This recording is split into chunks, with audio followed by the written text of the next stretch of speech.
Nee, het kan niet. Ja, dat willen we nog zo graag. Hè? Eindelijk werden ze leids in de gezichten van de man in kapperszaak het haarboutiekje in de Westereen. De winkel mocht na zowat 3 maanden weer iepen. En daar had eigenaar Sandra Scherjon lang naar uitzien. Ze is dan ook uit de schroeven dat haar eerste klant in een kapperstoel zit. En die had ze ook zeker mist. Doe meis niks, doe kist niks, doe sjos net in. Terwijl als het oors een heel sociaal beroep hast, nou dan wordt het wereldje wel heel iets. Het is gewoon heel frustrerend dat je net ontwerpmeester. Doe haast gewoon hier niet komen. Zo simpel is het. En dat is natuurlijk heel lastig. Omdat ze geen recht had op een protte financiële help, wie het voor eigenaar Sandra, ziek je naar een alternatief. Ik had zelf een tijdelijke baan, hoe weer. Dat had ik de vorige keer ook gehad. Nou, ik weer. Nou, dat is dan een geluk, want er komt in ieder geval nog wat binnen. Maar het is natuurlijk, het kan net uit. Ik bedoel, daar kun je net zien werken. Nee. En de reserves binnen op. Ik bedoel, dit is de tweede keer dat we dicht moeten. En het houdt natuurlijk wel een keer op.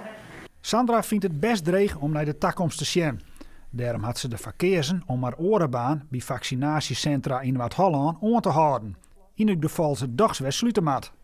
Ik heb wel zoiets van, ik denk dat we eind maart misschien wel weer richting een lockdown gaan. En, nou ja, je moet nou wel alles op alles zetten. Er moet weer een buffer opgebouwd worden.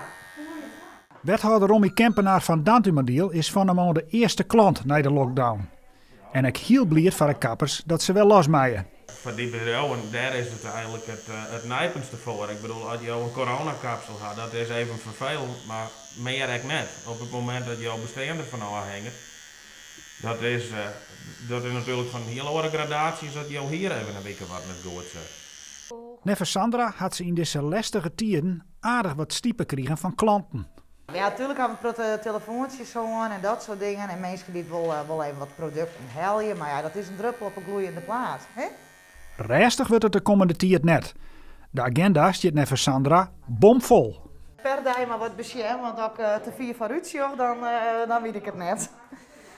Nee, dus, maar de komende 3 weken is echt wel heel druk.